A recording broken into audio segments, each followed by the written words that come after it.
Coming up next on Action News Now at 6, a memorial service in Chico today as thousands in our community honored the life of Congressman Doug Lamalfa.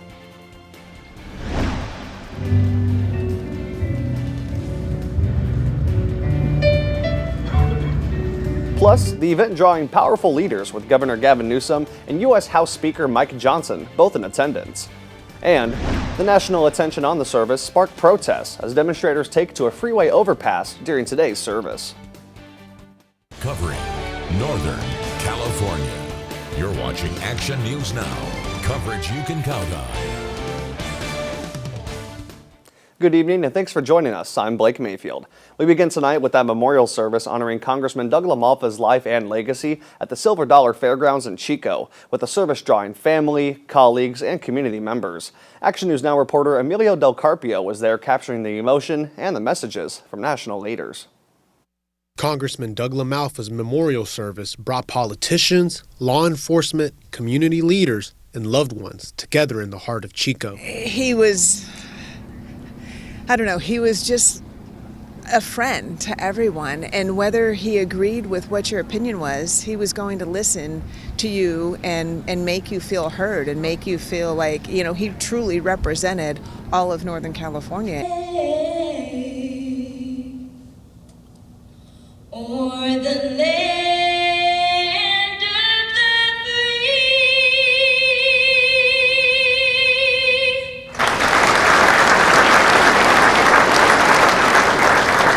Well, we find him. He has inserted himself in these gentlemen's party games. He didn't speak Italian. We spoke Anglo-Italian, either Spanish, I don't know. But he had managed to get himself not only a place at the table, but after the first round, he beat everyone at the table. And they were all just laughing and cheering for him. Lamalfa's wife, Jill, shared personal stories and memories of her late husband. The memorial drew people from across the political spectrum, reflecting the impact Doug Lamalfa had on his community and the respect he earned regardless of party.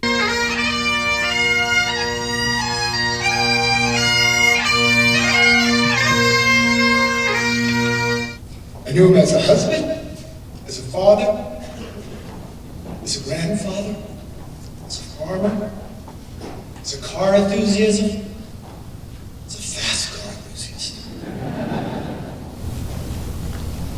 as a California state senator, as a U.S. House representative. Mainly, I knew him as my friend. Kevin McCarthy, Speaker of the United States House of Representatives Mike Johnson, California Governor Gavin Newsom, among many others, were at Silver Dollar Fairgrounds paying their respects to the late United States Congressman. In Chico, Emilio Del Carpio, Action News Now. Outside the memorial, a small group protested immigration enforcement, Venezuela, and other Trump administration actions. They held up signs on the Highway 99 overpass near the fairgrounds, hoping to grab the attention of those high-profile attendees. Authorities say the demonstration remained peaceful and did not interfere with today's service. And Congressman Doug Lamalfa suffered an aneurysm at his Ridgevale home on January 6th, and he was rushed to the hospital but died during surgery. He was 65 years old. Lamalfa served in the U.S. House of Representatives for more than 13 years, representing California's 1st congressional district, which covers most of our area. The 4th-generation rice farmer and staunch conservative was a political fixture for more than 2 decades, previously serving in the California State Assembly from 2002 to 2008 and State Senate from 2010 to 2012. We saw some beautiful sunny conditions out there in our neck of the woods here in Northern California today. Meteorologist Mikhail Hannah Harding has our forecast.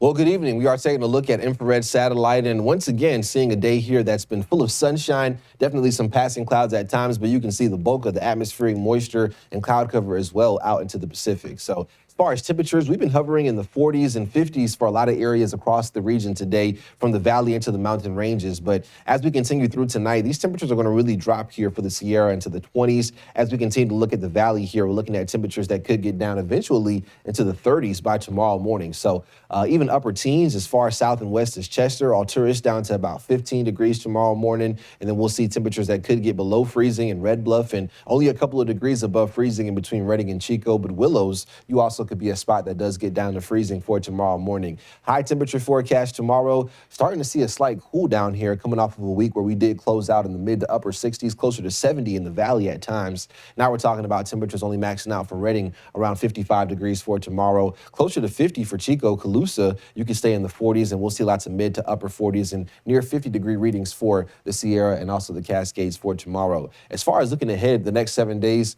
how much precipitation is in the forecast? Right now, not a very impressive forecast here for a 7-day stretch. We're talking about maybe some areas getting close to an inch of rainfall and also some areas that likely will stay underneath 3 inches of snow over a 7-day stretch. So not impressive precipitation totals. We'll talk about the forecast in more detail coming up shortly. All right, thanks, Mikkel. A 24-year-old man from Winter Haven, Florida, has been charged with possession of child pornography following a referral from a detective in Yuba City. On January 13th, Winter Haven police were notified of the investigation out of Yuba City involving child porn. Detectives obtained a search warrant after they determined 24-year-old Alex Joel Melendez, pictured here, was the suspect identified on a 7-year-old girl's cell phone after her mom took the phone to the Yuba City Police Department. On January 15th, Winter Haven detectives executed the search warrant on Melendez's home. Through additional investigations, cyber tips were identified being reported to Snapchat involving victims ranging from 7 years old to 17 years old. Melendez told detectives that since 2024, he'd been soliciting minors for nude pictures and videos, which he would then sell. According to Melendez, he knew he was contacting minors due to the size of their bodies depicted in the photos and videos. He told detectives that he only ever used Snapchat. Melendez told detectives that he started soliciting and selling child porn strictly for financial reasons. He also said that he utilized the home Wi-Fi at his house, which he shared with his mom. Melendez was taken into custody and charged with 49 counts of enhanced possession of child porn, a second-degree felony. Additional charges are forthcoming following further investigations into Melendez's devices. A Redding man was arrested by the Redding Police Department's Neighborhood Police Unit after a search warrant resulted in a drugs, guns, and body armor discovery. Authorities say that on Thursday, officers with the NPU served a search warrant at a home on Azar Way in Redding. Officers detained 3 people at the house, including 48-year-old Sean Evans. During the search of the residence, law enforcement found more than 32 grams of meth, drug paraphernalia, 2 .22 caliber rifles, ammo, and body armor. According to police, as a convicted felon, Evans is prohibited from owning or possessing guns, body armor, or ammo. He was taken into custody and booked into the Shasta County Jail on multiple weapon and drugs violations. Firefighters on the Feather River Ranger District are planning prescribed burns next week on 384 acres at 4 locations in the Concal Basin starting this Tuesday, January 27th. Approximately 266 acres in the Kirby Creek unit near Kirby Creek Road and Vista Ridge Road will be burned. About 51 acres on the Crane Ridge unit near Crane Ridge Road and 64 acres on the Backstrap South unit located on Rim Road are also planned for pile burning and underburning. Finally, about 3 acres of pile burning is planned on the Radio Rim unit located off the Rim Road about 1.5 miles east of Concal Reservoir. Once operations start on Tuesday, smoke is expected to be visible to nearby communities, including Concal, Magalia, Paradise, and Jarbo Gap, as well as Rim Road, Concal Road, and Highway 70. A Chico woman gave a keynote speech at San Francisco's Walk for Life event today. This photo was provided to us by Stephanie Barrett. She says Elizabeth Barrett spoke in front of a record 60,000 attendees and many more that were streaming online. At a recent C1 high school snowboard race, Pleasant Valley High School had an extraordinary showing, led by a complete sweep of the top 5 spots in women's snowboard slalom. And this photo was provided to us by Carly Matroka. She says her daughter Layla finished first in the women's competition, along with 3 of her fellow Vikings also placing in the top 5. In addition to the girls' dominant performance, the PV boys snowboard team also had a strong day, with multiple athletes finishing in the top 10 overall. Jackson Colton took first place, while Henderson Rowan placed third, and Luke Latin took 6th. Carly says that this kind of team-wide success speaks to the athletes' dedication, coaching, and positive culture around high school snow sports in our area. And coming up next on Action News Now, a major winter snowstorm has swept through many parts of the country this weekend. We'll show you how the cities being hit the hardest are responding. But first, another person was shot and killed in Minneapolis by ICE officers today, just 2 weeks after Renee Good was fatally shot.